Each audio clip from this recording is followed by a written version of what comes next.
కథ ఒప్పందం. రచయిత అత్తులూరి విజయలక్ష్మి గారు. రమ్య, నీకు ఫోన్. రూమ్మేట్ సౌజన్య గుమ్మల్లోంచి లోపలికి తొంగి చూసి అరిచి ఎటో వెళ్ళిపోయింది. రమ్య ఒక్క ఉదుటున లేచి ఆఫీస్ రూమ్లోకి పరిగెత్తింది. ఫోన్ కాల్ మాట్లాడేసి వచ్చిన రమ్య మనసంతా ఉల్లాసంగా మారిపోయింది. ఎంత మంచి వార్త చెప్పాడు సురేష్. తన కళ నెరవేరిపోతుంది. కళ? అవును, కళే.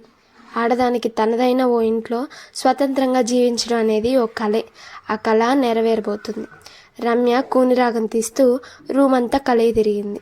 2 మంచాలు, 2 టేబుల్స్, 2 కుర్చీలు, ఓ కూజ, 2 ప్లాస్టిక్ మగ్గులు, ఓ ఫ్లాస్క్ ఈ మధ్య కొంది. ఈ వర్కింగ్ ఉమెన్స్ హాస్టల్లో ఏడాది గడిపింది. రూమ్మేట్ సౌజన్య సోషల్ వెల్ఫేర్ డిపార్ట్మెంట్లో పనిచేస్తుంది. తను ఇన్ఫర్మేషన్ డిపార్ట్మెంట్లో పిఆర్ఓ. సౌజన్య మంచి స్నేహశీలి. ఏడాదిగా తమిద్దరి మధ్య ఎంతో సాన్నిహిత్యం పెరిగింది. రోజు రాత్రిళ్ళు ఒకళ్ళు మనసులోని భావాలు మరొకరితో పంచుకుంటూ ఆత్మీయంగా కలిసిపోయిన తీయటి స్నేహం. బహుశా ఇంత 24 గంటల్లో తను వెళ్ళిపోతుంది. కేవలం ఒక సూట్ కేస్, ఓ ఎయిర్ బ్యాగ్ తీసుకొని తనిక్కడి నుంచి వెళ్ళిపోతుంది. పాపం సౌజన్య మరో రూమ్మేట్ దొరికేదాకా ఒక్కతే ఉండిపోతుంది. తనని అర్థం చేసుకొని ప్రాణంలో ప్రాణంగా కలిసిపోయే ఓ సహచరుడి కోసం అన్వేషిస్తూ ఎదురు చూస్తూ ఇలా ఎంతకాలం ఈ హాస్టల్లో ఉండిపోతుందో. రమ్య మనసు ఆలోచన సాగరంలో అలల మధ్య ఊగుతున్నట్లుగా ఉంది.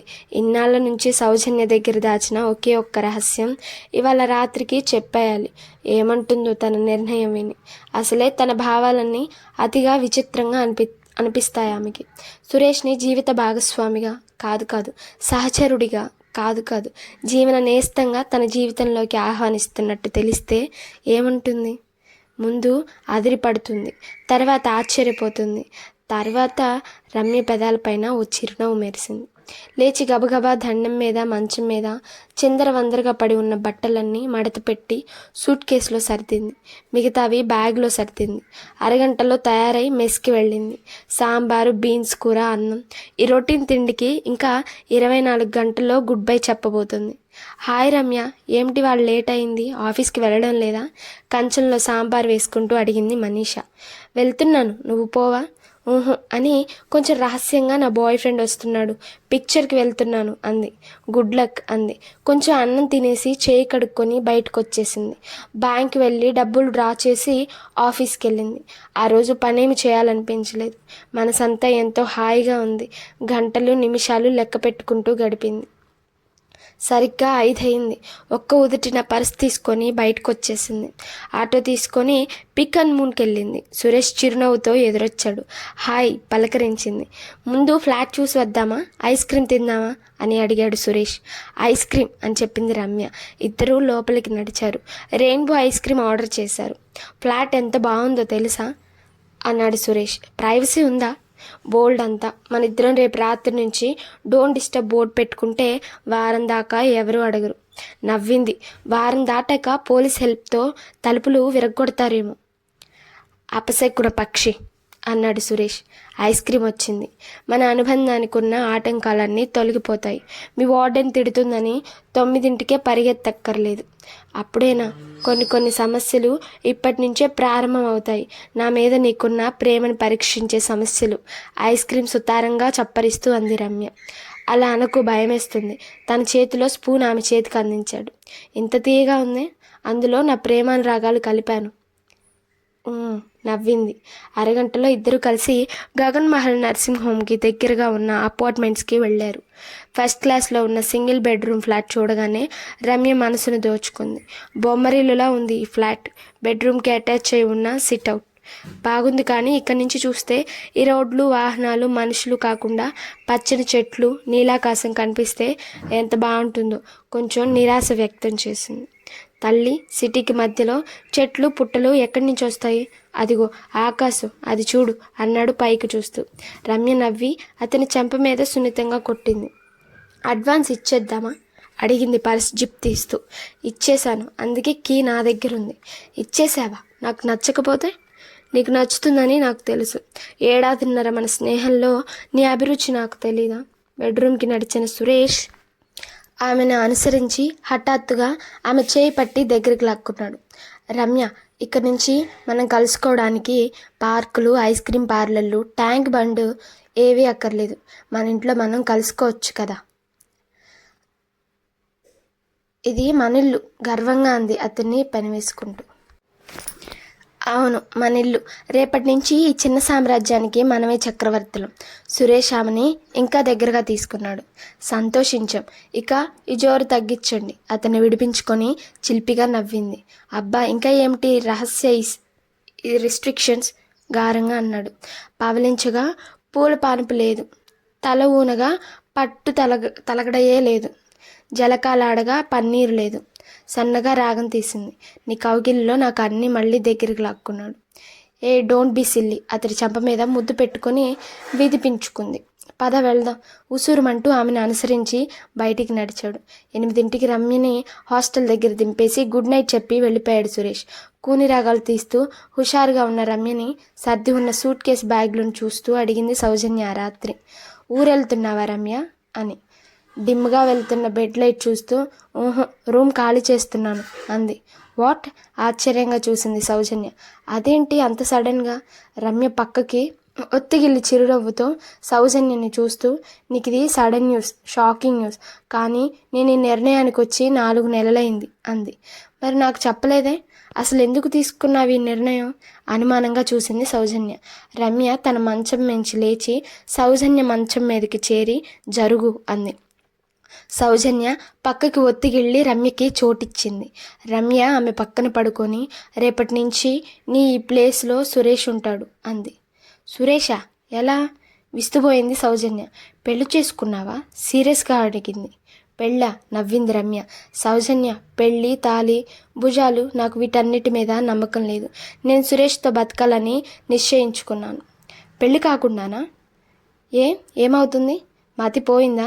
మనం ఉన్నది ఇండియాలో. ఇక్కడ పెళ్లి కాకుండా కలిసి బతికే వాళ్ళని ఏమంటారో తెలుసా అంది సౌజన్య. ఎవరేమన్నా అనుకున్నా నాకు అనవసరం. ఇది నా జీవితం. నా జీవితాన్ని నాకు నచ్చిన విధంగా మలుచుకునే హక్కు నాకుంది. సౌజన్య, నాకెందుకో పెళ్ళనే తంతు ఇష్టం లేదు. పెళ్లి పేరుతో ఓ మగవాడు నా మెళ్ళలో ఓ తాడు బిగించి నా మీద పెత్తనం చేయడం నేను సహించలేను. నేను పూర్తి స్వతంత్రాలని. అలా ఉండడమే నాకు ఇష్టం. అంతేకాదు, ఇంకో విషయం చెప్తే నీ గుండె ఆగిపోతుందేమో. ఏమిటది? సురేష్కి ఆల్రెడీ పెళ్ళయింది. భార్య, 2 పిల్లలున్నారు. ఈసారి సౌజన్యకి నిజంగానే షాక్ తగిలినట్లయింది. అక్రమ సంబంధం పెట్టుకుంటున్నావా అని తీవ్రంగా చూసింది సౌజన్య. నువ్వే పేరైనా పెట్టు, కానీ నాకిదే సక్రమం అనిపిస్తోంది. ఎందుకంటే పెళ్లి కాని వాడైతే నాకు బాధ్యతలుంటాయి. నేను ఫ్రీ బర్డ్లా బతకాలనుకుంటున్నాను. భర్త, పిల్లలు, వాళ్ళకి వండి వార్చటాలు, సేవలు చేయటాలు, ఇవన్నీ నాకు బోర్. నాకు జీవితం ఎప్పుడూ నిత్య నూతనంగా, రసవత్తరంగా ఉండాలి, యాంత్రికం కాకూడదు. సౌజన్య కోపంగా చూస్తూ అంది. నిజంగానే నీకు పిచ్చెక్కింది. ఇంతకీ సురేష్ నీకు ఎలా తగిలాడు? సౌజన్య కోపాన్ని మురిపంగా చూస్తూ అంది రమ్య. ఎల్ఐసి ఆఫీసులో పనిచేస్తున్నాడు సురేష్. సుమారు 7.5 అవుతుంది. నేను అతని దగ్గర ఓ పాలసీ తీసుకున్నాను. తర్వాత అప్పుడప్పుడు కలుసుకోవడం, నెమ్మదిగా స్నేహం పెరిగింది. తొలి చూపు ప్రేమ కాకపోయినా అతనంటే నాలో ఏదో ఒక ఆకర్షణ కలిగింది. అతను కూడా నన్ను అభిమానిస్తున్నాడని అర్థం చేసుకున్నాను. మా ఇద్దరి ఆలోచనలు, అభిప్రాయాలు, అభిరుచులు కలిశాయి. అయితే ఒకరోజు హఠాత్తుగా తెలిసింది నాకు అతనికి అప్పటికే పెళ్ళయిందని, పిల్లలు ఉన్నారని. ముందు కోపం తెచ్చుకున్నాను, మండిపడ్డాను, బాధపడ్డాను. ఆ తర్వాత ఆలోచిస్తే అనిపించింది ఇది ఒకందుకు మంచిదే అని. సౌజన్య ఓ విచిత్ర వ్యక్తిని చూస్తూ రమ్య చెప్పేది వింటుంది. రమ్య మళ్ళీ చెప్పసాగింది. భర్త అనే పేరుతో ఓ వ్యక్తి రోజు 24 గంటలు నాతో కలిసి బతకడం, ఇద్దరు అనుక్షణం ఒకరికి ఎదురుగా ఒకరు ఉండడం, నిద్ర లేవడం, పడుకోవడం, తినడం, ఆఫీస్కి వెళ్ళడం, అలసిపోయి రావడం, కీచులాటలు, అపార్థాలు, అనుమానాలు, అధికారాల కోసం ఆరాటం, ఇవన్నీ నాకు ఇష్టం లేదు. మేమిద్దరం కలిసి బతకాలనుకుంటున్నాం. కానీ రొటీన్ భార్యాభర్తల్లా కాదు, మంచి స్నేహితుల్లా. మా సంతోషాలు, అనుభూతులు పంచుకుంటూ ఎప్పటికప్పుడు మా కలయిక కొత్తగా, అపూర్వంగా ఉండేలా మలుచుకుంటాం. నా జీవితం నాది, అతని జీవితం అతనిది. ఒకళ్ళ మీద ఒకళ్ళ పెత్తనాలు ఉండవు. అమూల్యమైన కాలం అంతా భర్త సేవల్లో గడిపేస్తూ కేవలం గృహిణిలా బతకడం నాకు అసహ్యం. నేను సాధించాల్సినవెన్నో ఉన్నాయి. నేను పిహెచ్డి చేయాలనుకుంటున్నాను. నా కోసం, ఆ అభివృద్ధి కోసం కాలం మిగిల్చుకోవాలనుకుంటే నాకు ఇలాంటి జీవితమే కావాలి. సౌజన్య కొంచెం చిరాగ్గా అంది. అలాంటప్పుడు అతనితో ఈ బతుకు కూడా ఎందుకు? ఒంటరిగా బతకొచ్చుగా. అన్నీ అయ్యాకే పెళ్లి చేసుకో. బతకొచ్చు, కానీ కాలం కన్నా అమూల్యమైనది యవ్వనం. ఆ యవ్వనం కరిగిపోయిన తర్వాత జీవితంలో అనుభవించడానికి ఏం మిగిలి ఉంటుంది? అంటే నీకో మగాడు కావాలి, కానీ భర్త వద్దు, అంతేనా? అంది సౌజన్య. పొరపాటు సౌజన్య. నాకు ఓ స్నేహితుడు కావాలి. మానసికంగా, శారీరకంగా నాతో కలిసిపోయి నన్ను ఆనందింపజేసే ఆత్మీయుడు కావాలి. సురేష్ని నేను ప్రేమిస్తున్నాను. అతని కన్నా గొప్పగా నన్నెవరూ అర్థం చేసుకోలేరు ఈ ప్రపంచంలో. ప్రేమించాను కదా అని నేను అనడానికి భార్యనై అతన్ని నా గుప్పెట్లో ఉంచుకోవాలన్న నీచమైన కోరిక నాకు లేదు. మరి ఈ సంఘానికి సమాధానం ఏం చెప్తావు? అంది సౌజన్య. ఎందుకు చెప్పాలి? నా బతుకును ప్రశ్నించే అధికారం ఈ సంఘానికి ఎక్కడిది? మనం సంఘజీవులం కాబట్టి, అంది సౌజన్య. కావచ్చు, సంఘజీవిని కాబట్టే మేము ఆనందించడానికి ఓ ఇల్లు వాకిలి చూసుకున్నాం. లేకపోతే పచ్చిక బయలే పాన్పుగా, నీలాకాశమే దుప్పటిగా హాయిగా స్వేచ్ఛగా ఉండేవాళ్ళం. పిల్లలు పుడతాయి, అంది సౌజన్య. ఎలా పుడతారు? నా ఇష్టం లేకుండా పుట్టేస్తారా? అలా పుట్టకుండా ఏం చేయాలో నాకు తెలుసు. ఒకవేళ పుట్టినా ఏమవుతుంది? వాళ్ళకి తండ్రిగా సురేష్ని పరిచయం చేయగలవా? అంది సౌజన్య. నీవన్నీ అర్థం లేని సందేహాలు సౌజన్య. నేను బతికేది సురేష్తో అయినప్పుడు అతడు నా పిల్లల తండ్రి అని ఎందుకు చెప్పుకోను? అయినా ఈ విషయం ప్రస్తుతం అప్రస్తుతం. నేను ఇప్పుడిప్పుడే పిల్లల్ని కనాలనుకోవడం లేదు. కానీ ఇలా ఎంతకాలం గడుపుతావు? అంది సౌజన్య. ఎప్పటికైనా పెళ్లి చేసుకోవాలిగా. అప్పుడు సురేష్ని చేసుకుంటే నీ పెళ్లి చెల్లుతుందా? అంది సౌజన్య. రమ్య సౌజన్య వైపు నిదానంగా చూసింది. చూడు, నా దృష్టిలో పెళ్ళి అనివార్యం కాదు. పెళ్ళంటే ఓ తాళి వేసుకోవడం అంతేగా.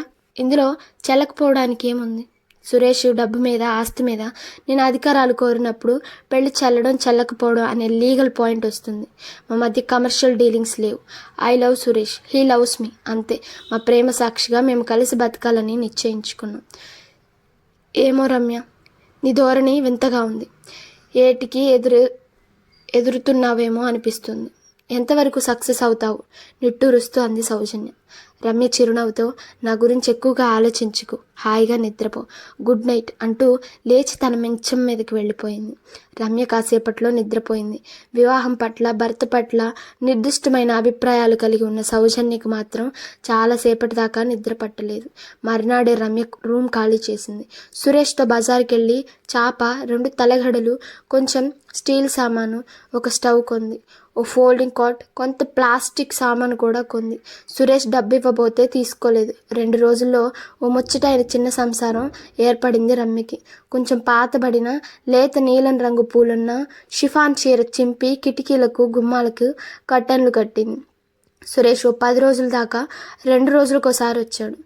చప్పటి సాంబారు, పీచు తీయని బీన్స్, కూర తినలేక బ్రేక్ఫాస్ట్ ఫుడ్స్తో కడుపు నింపుకున్న రమ్యకి తన చేత్తో వండుకొని తినడం హాయిగా అనిపించింది. నీకు వంట చేయడం బాగానే వచ్చే, అన్నాడు సురేష్ ఆ రోజు గుత్తి వంకాయ తింటూ. వంట చేయడం నా హాబీ, నీకు రాదా అని అడిగింది రమ్య. ఎప్పుడు చేయలేదు, అవసరం రాలేదు. తన వాళ్ళమ్మ గారింటికి వెళితే మా అమ్మ వండుతుంది అన్నాడు.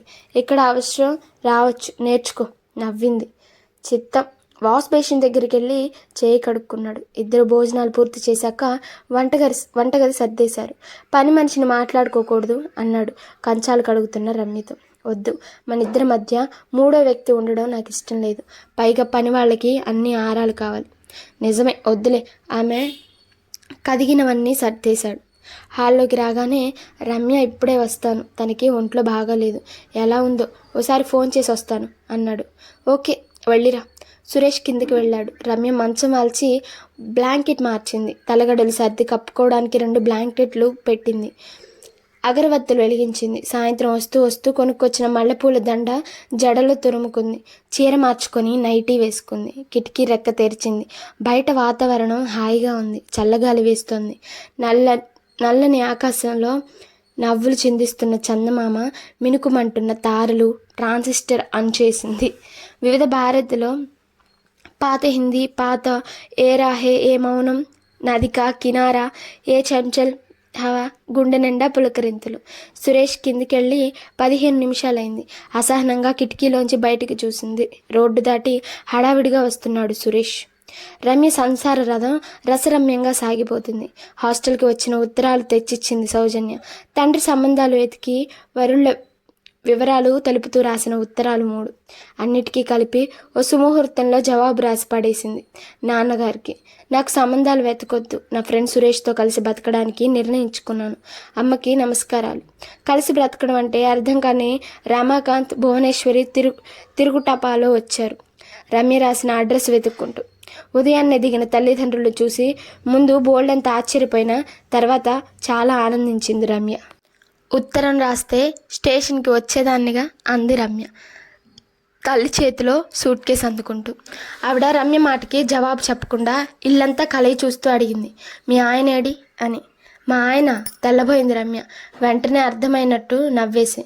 నిన్ననే వచ్చి వెళ్ళాడమ్మా, మళ్ళీ శనివారం వస్తారు అంది. రమాకాంత్ సీరియస్గా చూశాడు కూతురి ముఖంలోకి. నిన్న వచ్చి వెళ్ళడం ఏమిటి, శనివారం రావడం ఏమిటి, క్యాంప్కి వెళ్ళాడా, ఈ ఊళ్ళో ఉండడా అని అడిగారు. రమ్య ఓ క్షణం సమాధానం చెప్పలేదు. వచ్చి రాగానే వాళ్ళ మనసు పాడు చేయడం ఇష్టం లేకపోయింది. వాళ్ళకి అర్థం కాని, అనుభవంలోకి రాని ఆ అనుబంధం గురించి ఇప్పుడు చెప్పి కన్విన్స్ చేయడం కష్టం.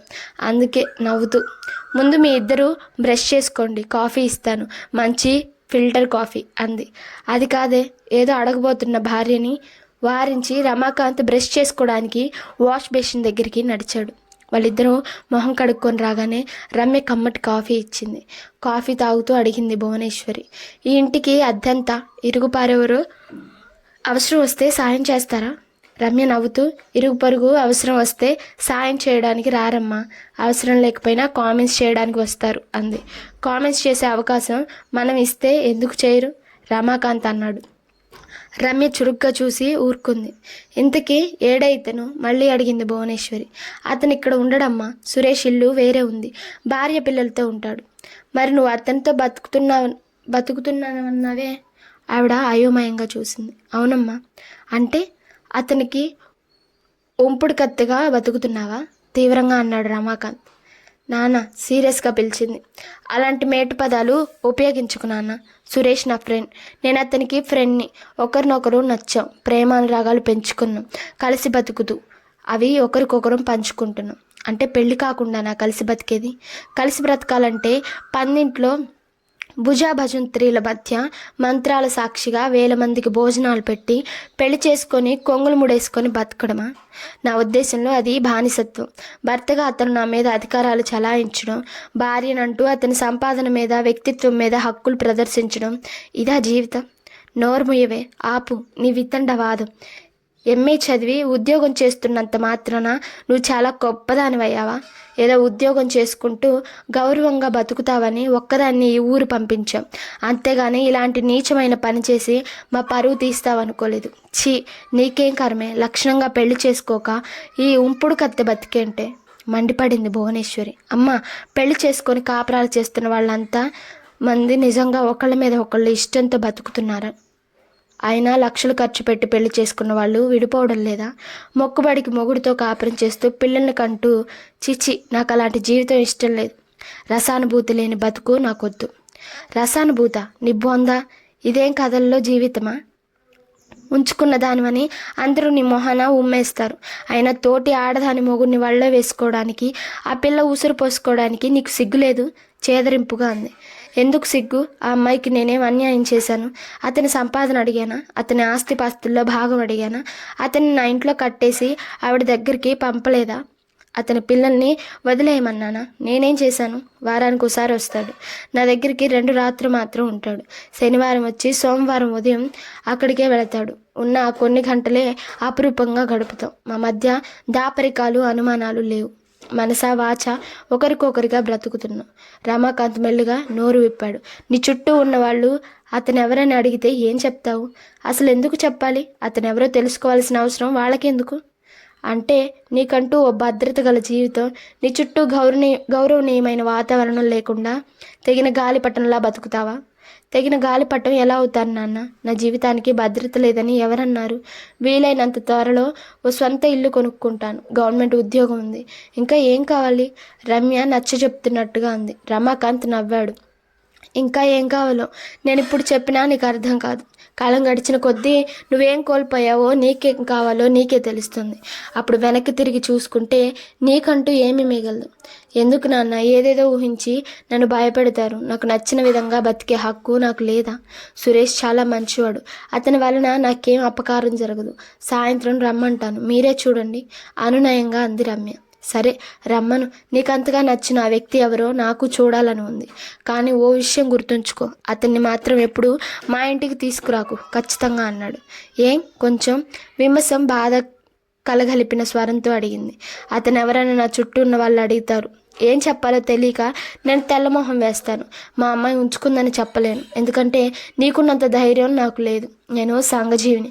కనీసం నీ మెళ్ళ తాలిబొట్టన్నా ఉండి ఉంటే అతనికి రెండో భార్యవని సమాధాన పడేవాడిని. తాళి కంట విలువుందా నాన్న మీ దృష్టిలో? నేను తాళిని ఓ ఆర్నమెంట్గా భావిస్తాను. అది వేసుకోవడం తప్పనిసరి అయితే ఇవాళ తెచ్చుకొని వేసుకుంటాను. నోరు ఇవే పాపిస్తుదాన. పవిత్రమైన మాంగళ్య గురించి అట్లా మాట్లాడడానికి నీకు నోరెలా వస్తుంది? గయ్యమంది భువనేశ్వరి. రమ్య అధోలా చూసింది తల్లివైపు. రూపాయి నాణం అంత తాళిబొట్లు ఆవిడ గుండెల మీద వేలాడుతున్నాయి. నుదుట పెద్ద కుంకుమ బొట్టు, నల్ల పూసలు. పవిత్రత దేనికమ్మ పవిత్రత? ఈ దేశంలో నగలకి వస్తువులకి పవిత్రత ఆపాదిస్తారు, కానీ మనుషులకే అది లేదు. పవిత్రత అనేది మనసుకు సంబంధించినది. తాళిబొట్టుని పసుపు కుంకుమలతో పూజిస్తారు కాబట్టి దానికో పవిత్రత ఆపాదించబడింది. అలాంటివేగా ఈ నగలు, ఈ ఉంగరం, దిద్దులు కూడా పసుపు కుంకుమలతో పూజించి సురేష్ చేత్తో తోడించుకోనా? తల్లి, నీకు నీ పెద్దలకి నమస్కారం. నీ అంతగా నేను చదువుకోలేదు. మా అమ్మ నాన్న నాకు ఒకటే నేర్పారు, నీలా బరితెగించడం నేర్పించలేదు. నీ ప్రశ్నలకి నేను సమాధానం చెప్పలేను. ఏమండి, లేవండి, వెళ్ళిపోదాం. ఇంకా ఒక్క క్షణం కూడా నేను ఇక్కడ ఉండలేను. విసురుగా లేచింది భువనేశ్వరి. రమాకాంత్ ఆవిడ చేయి పట్టుకొని కూర్చోబెడుతూ అన్నాడు. ఆవేశపడకు భువన, సాయంత్రం నీ అల్లుడు కాని అల్లుడిని చూసి వెళ్దాం. ఓపిక పట్టు. చేదరించుకుంది ఆవిడ. రమ్య మనసు చివుక్కుమంది ఆవిడ చేదరింపుకి. తనకి నచ్చిన జీవన విధానాన్ని అనుసరించే హక్కు తనకి లేదా? తనకేది ఆనందాన్ని సుఖాన్ని ఇస్తుందో అలా భవిష్యత్తు నిర్మించుకుంది. అందువలన వీళ్ళు పొందే నష్టం ఏమిటి? ఎందుకు అమ్మ తనని అసహ్యించుకుంటుంది?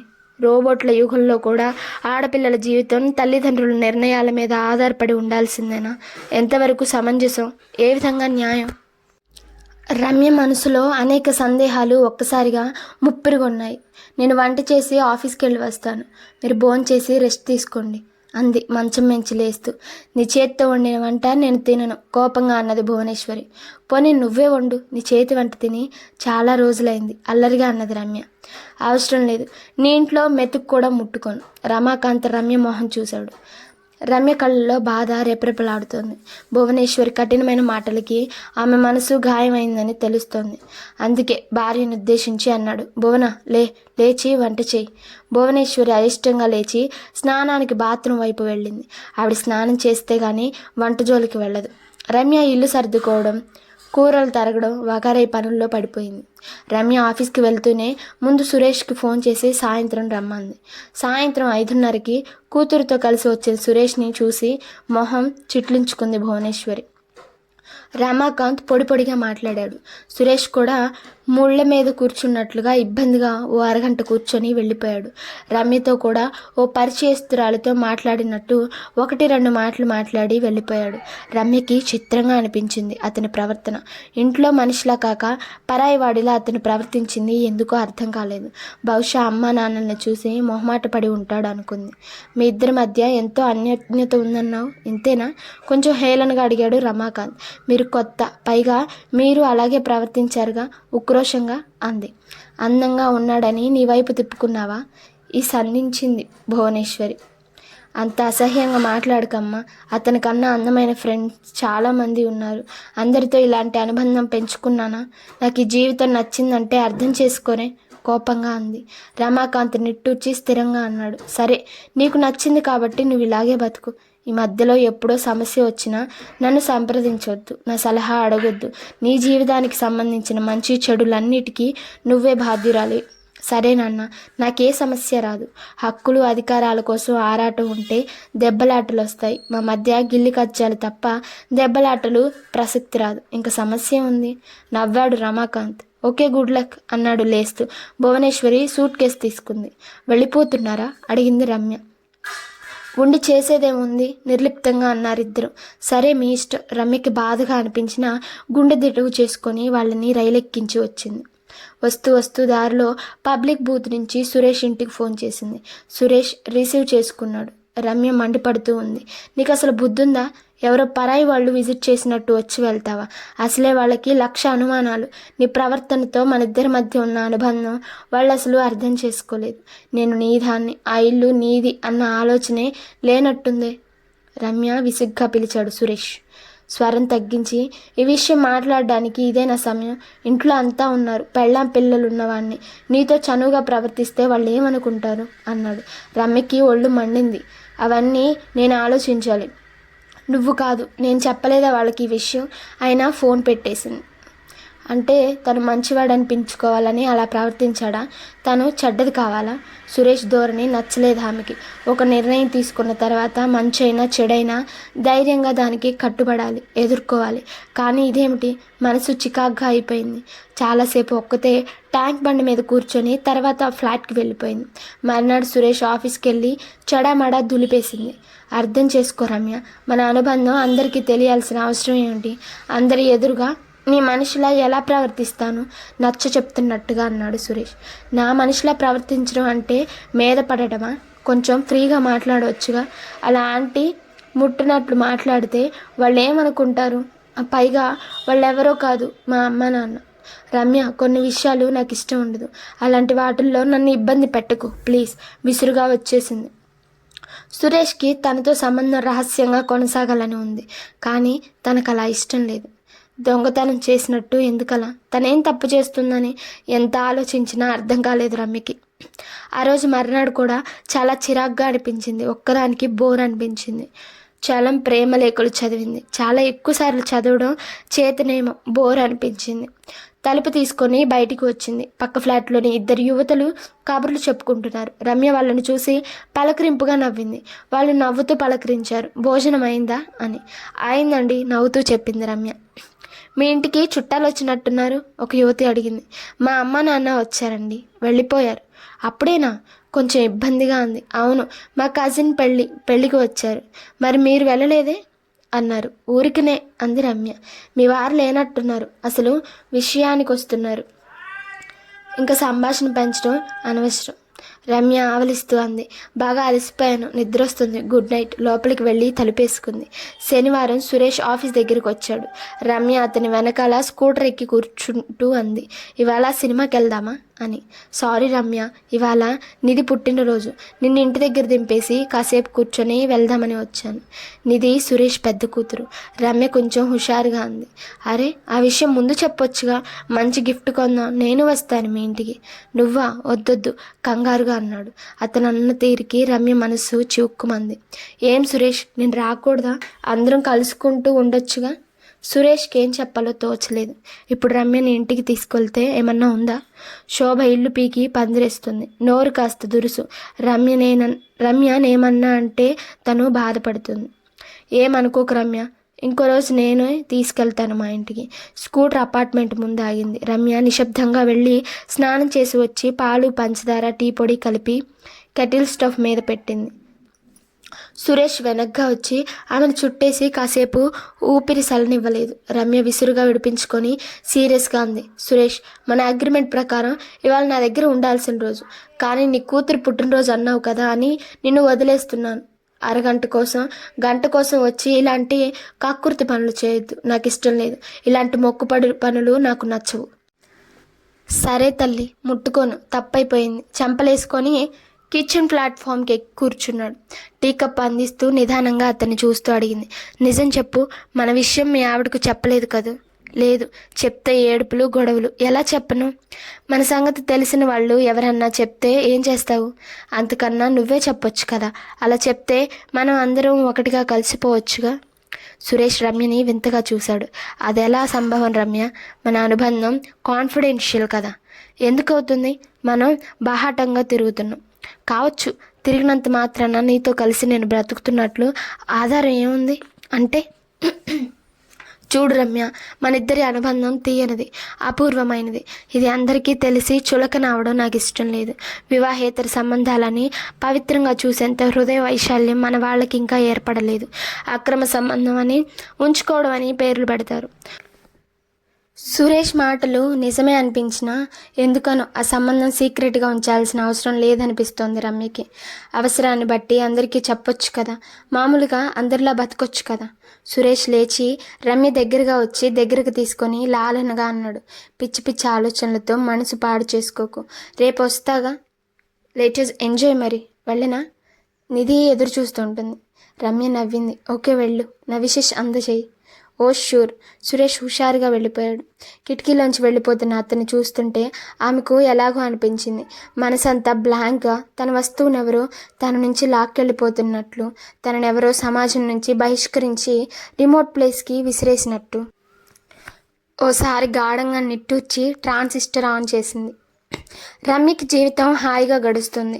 సురేష్ శుక్రవారం సాయంత్రం ఆఫీస్ నుంచి రమ్యను పికప్ చేసుకొని సోమవారం దాకా ఆమెతో గడిపేసి సోమవారం ఉదయం ఇంటికి వెళ్ళిపోతాడు. ఈ మధ్యలో ఎప్పుడైనా ఓసారి చూడాలనిపిస్తే ఇద్దరు కలుసుకొని ఒక గంట సేపు కబుర్లు చెప్పుకుంటారు. ఈ విధమైన రొటీన్ బాగానే ఉందనిపిస్తుంది. హడావుడి పడుతూ నిద్రలేవడం, వండడం, క్యారేజీలు సర్దడం, అలకలు కోపాలు అలాంటివి ఏం లేవు. అత్తగారి ఆరుళ్ళు, మామగారి సేవలు బోర్. రమ్య 5:30కి లేచి ఓ అరగంట సేపు వాక్కి వెళ్తుంది. తర్వాత ఫ్లాట్కి వచ్చి గదులు శుభ్రం చేసుకొని వంట కానిస్తుంది. 8:30కి నింపాదిగా తయారై ఆఫీస్కి వెళ్ళిపోతుంది. సాయంత్రం పూట ఆఫీస్ నుంచి ఏదో మీటింగ్కో కల్చరల్ ప్రోగ్రామ్స్కో వెళ్ళి 7:30, 8కి ఫ్లాట్కి వస్తుంది. మూడ్ బాగుంటే సింపుల్గా కూర చారు చేసుకొని రాత్రి భోజనం చేస్తుంది. లేకపోతే బ్రెడ్ తినేస్తుంది. ఒక గంట చదువుకొని ఆ తర్వాత నిద్రపోతుంది. ఈ మధ్య వాషింగ్ మిషన్ కొంది. 3 రోజులకోసారి బట్టలు వాషింగ్ మిషన్లో వేస్తుంది. ఆ రోజు రమ్య ఆఫీస్ నుంచి ఇంటికి వచ్చేటప్పటికి అంతా హడావిడిగా ఉంది. చాలామంది పిల్లలు, పెద్దలు అందంగా ముస్తాబై కళకళలాడుతూ కనిపించారు.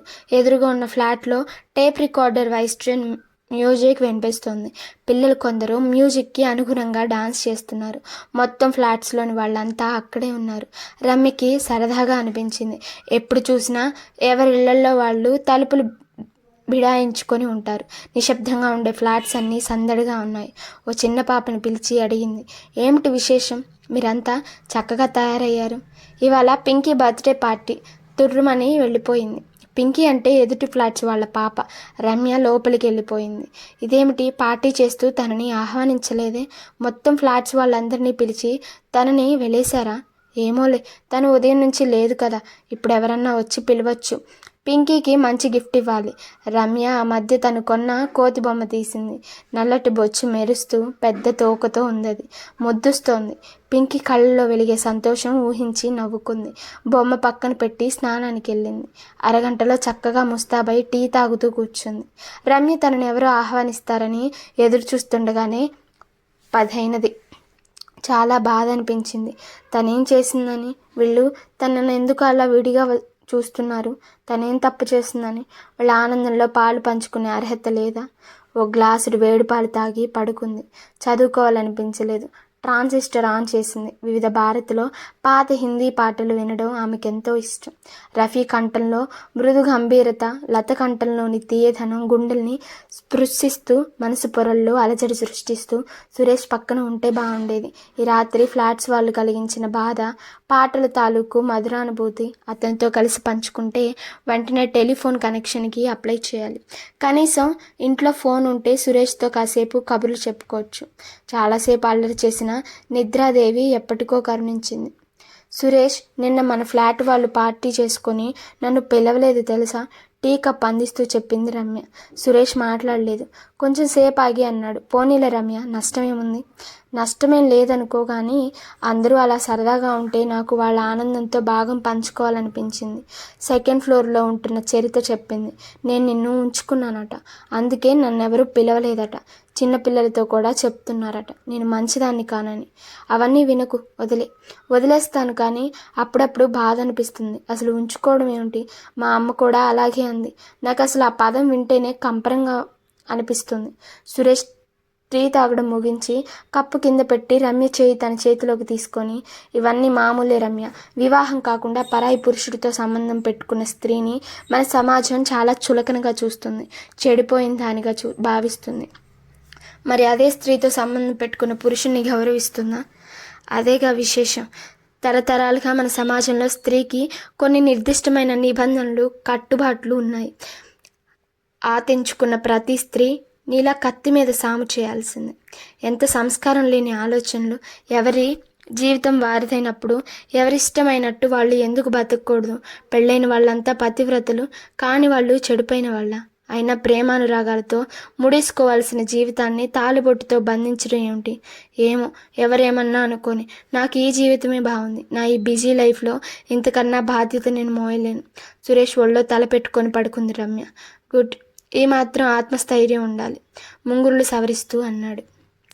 ఆ రోజు దీపావళి. ఊరికెళ్ళి తల్లిదండ్రులతో గడపాలని ఎంతో అనిపించింది రమ్యకి. కానీ సురేష్ని తీసుకురావద్దన్న తండ్రి దగ్గరికి తను మాత్రం ఎందుకు వెళ్ళాలి? కనీసం పండక్కి రామ్మ అని వాళ్ళు కూడా ఉత్తరం రాయలేదు. కనీసం తమ్ముడైనా రాయొచ్చుగా. వాడికేమైంది? తను వాళ్ళు తెచ్చిన సంబంధం ఒప్పుకొని మెడ వంచి తాళు కట్టించుకొని శాస్త్రోక్తంగా అత్తగారింటికి వెళ్ళి ఉంటే ప్రతి పండక్కి ఆహ్వానించి బట్టలు పెట్టేవాళ్ళేమో. సాయంకాలం చీకటి పడ్డాక క్యాండిల్స్ వెలిగించి బాల్కనీ గోడ మీద అందంగా పేర్చింది.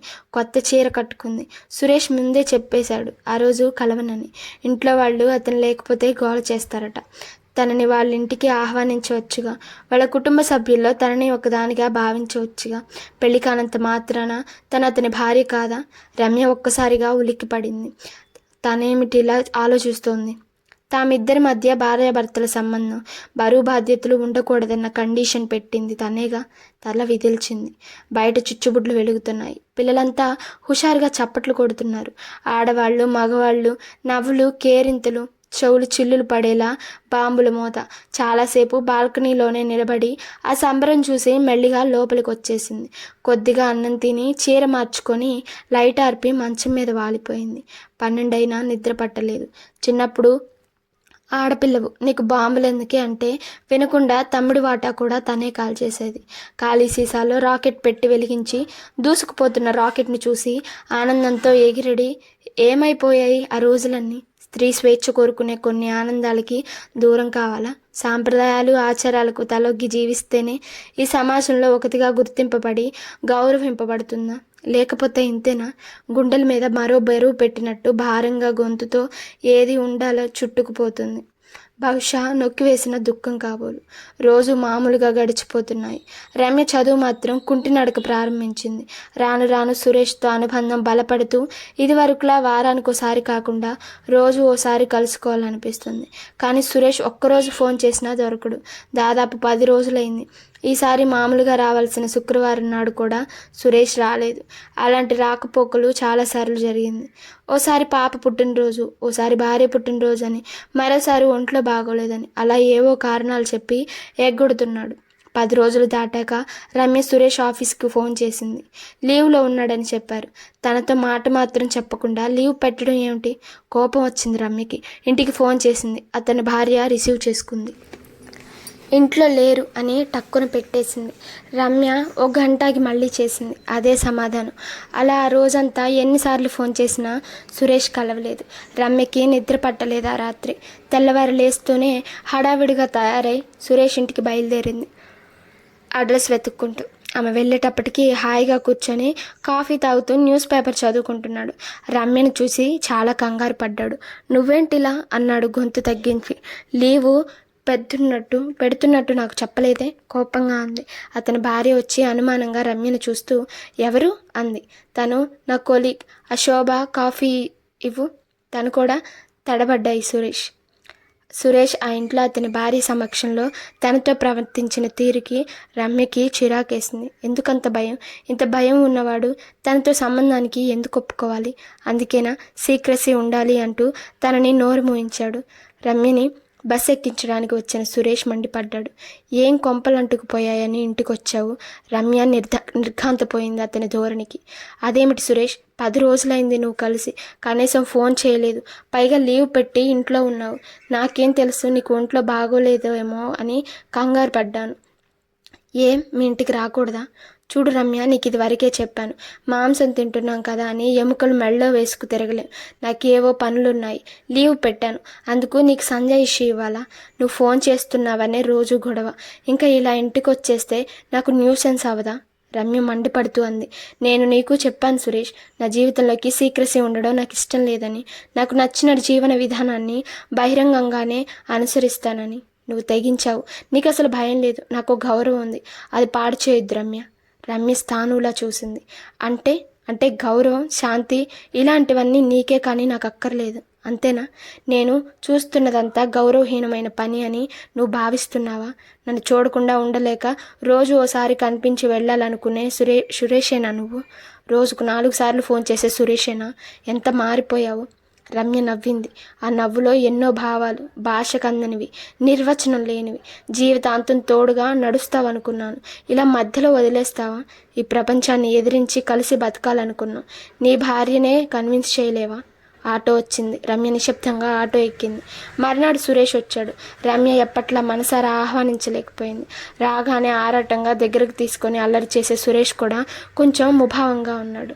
రమ్య కాఫీ ఇచ్చింది. తాగుతూ అన్నాడు, రమ్య, ప్రతి శుక్రవారం ఎక్కడికి వెళ్తున్నావని తను రోజు గొడవ. నేను వారం వారం ఇక్కడికి రావడం కష్టం అవుతుంది. నాకు వీలైనప్పుడు వస్తుంటాను. రమ్య నిశ్చలంగా కూర్చొని వింటుంది. తన జీవనయానంలో ఆటంకాలు మొదలయ్యాయా? ఇంట్లో మనశ్శాంతి ఉండడం లేదు. చూస్తూ చూస్తూ గొడవలు పెట్టుకోవడం నాకు ఇష్టం లేదు. ఈ విషయం ఆలోచించేగా సురేష్ ఆవిడతో మన విషయం చెప్పమన్నాను. కానీ నువ్వేగా సీక్రెట్ అంటూ దాటేశావు. అలాగే అయితే మన బంధం చిరకాలం నిలిచి ఉంటుందా? సురేష్ మాట్లాడలేదు. రమ్య మళ్ళీ అంది, సురేష్, ఇప్పటికైనా మించిపోయింది లేదు. నన్ను నువ్వు ప్రేమిస్తున్నానని చెప్పు. మతిపోయిందా? భార్యకి ఎవరైనా అలా చెప్తారా? చెప్పకుండా మోసం చేయొచ్చా? మోసం ఎలా అవుతుంది? తనకి నేనేం అన్యాయం చేస్తున్నాను? అదే ప్రశ్న ఆవిడనే అడగొచ్చుగా. రమ్య, ప్లీజ్ నన్ను విసిగించుకు. నా వల్ల కాని పనులు చేయమని నన్ను వేధించవద్దు. నేనేం నిన్ను శాశ్వతంగా వదిలేస్తున్నానా? అర్థం చేసుకొని కోఆపరేట్ చేయొచ్చుగా. విసుగ్గా లేచాడు సురేష్. రమ్యకి కోపం వచ్చింది. నేనే కోఆపరేట్ చేయాలా? ఆ మాట అక్కడ అడగలేవా? ఎలా అడుగుతాను? తను నా భార్య. ఓ, రమ్య గుండె కలుక్కుమంది. భార్య? తనెవరు? సురేష్ భార్యేనా? భార్య ఎలా? తాళి కట్టలేదే. ఓవేళ కట్టినా ఇలాగే ప్రవర్తిస్తాడుగా. నేను వెళ్తున్నాను. రమ్యని ఆలోచనల సుడిగుండంలో వదిలేసి వెళ్ళిపోయాడు. రమ్య విగ్రహంలో చాలాసేపు అలాగే కూర్చుంది. 4 రోజుల దాకా రమ్య సురేష్కి ఫోన్ చేయలేదు. అతను 2-3 సార్లు చేసినా ఆమె కలవలేదు. 5వ రోజు సురేష్ రమ్య ఆఫీస్ దగ్గరికి వచ్చాడు. ఆఫీసులో అందరి కళ్ళు సురేష్ని చూస్తున్నాయి. రమ్య వెంటనే బయలుదేరి బయటకు వచ్చింది. రమ్య వెనకాల కూర్చోగానే స్కూటర్ స్టార్ట్ చేసి అంబులెన్స్ వైపు పోనిచ్చాడు సురేష్. ఇటెక్కడికి? అడిగింది. సురేష్ చాలా ఉత్సాహంగా ఉన్నాడు. చీర కొనటానికి అన్నాడు. ఎవరికి? నీకే. మర్చిపోయావా? 6వ తేదీన నీ బర్త్డే. నిజంగానే రమ్య మర్చిపోయింది. ఈ మధ్య ఏమీ గుర్తుండడం లేదు. నీకు అంత బాగా గుర్తుందా? అడిగింది. రమ్య, నీ మీద నాకు ప్రేమ లేదా? ఎందుకు గుర్తుండదు? పరిస్థితుల వలన కొన్ని ఇబ్బందులు వస్తాయి. అంత మాత్రాన నాకు నీ మీద ప్రేమ లేదనుకుంటే ఎలా? మృదువుగా అన్నాడు. రమ్య మీద సురేష్ మాటలు మత్తుమంది చల్లినట్లుగా పనిచేయసాగాయి. పాపం, తను 2 చోట్ల నలిగిపోతున్నాడు. తనే అర్థం చేసుకోవాలి. చదువు, సంస్కారం ఉన్న తను కూడా అతనితో దెబ్బలాడితే ఎలా? స్కూటర్ చందన బ్రదర్స్ ముందు ఆగింది. పార్క్ చేసి వచ్చిన సురేష్తో కలిసి షాప్లోకి అడుగు పెడుతున్న రమ్య ఆగిపోయింది. షూస్ షాప్లోంచి బయటికి వస్తున్న ప్రమోద్ పక్కనే శ్రీధర్. ప్రమోద్ చేతిలో 2 క్యారీ బ్యాగ్స్. ప్రమోద్ సంతోషంతో గట్టిగా అంటూ ముందు పరిగెత్తింది రమ్య. ప్రమోద్ తల తిప్పి చూశాడు. ఆశ్చర్యంతో విచ్చుకున్న అతని కళ్ళలో ఒక క్షణం ఆనందం మెరిసి మాయమైంది. గబగబా ముందుకెళ్ళిపోయాడు. ఆగిపోయి రమ్యని ఆశ్చర్యంగా ఆనందంగా చూస్తున్న శ్రీధర్ ప్రమోద్ ముందుకెళ్లడంతో అతన్ని అనుసరించాడు. రమ్య మొహంలో నవ్వు ఎగిరిపోయింది. అవమానంతో మొహం ఎర్రబడింది. కింద పెదవిని పంటితో బిగబట్టిన రమ్య మొహంలో విషాద ఛాయలు చూసి అడిగాడు సురేష్, ఎవరు వాళ్ళు రమ్య కొన్ని క్షణాలు మాట్లాడలేదు. తర్వాత అంది, మా తమ్ముడు ప్రమోద్, మేనత్త కొడుకు శ్రీధర్. సురేష్ మాట్లాడలేదు. ఆమె భుజం మీద చేసి టేక్ ఇట్ ఈజీ అన్నాడు. రమ్య నిశ్శబ్దంగా అలాగే నిలబడిపోయింది. పద రమ్య, ఈ సంఘటన ఇంతటితో మర్చిపో, చీర తీసుకుందాన్రా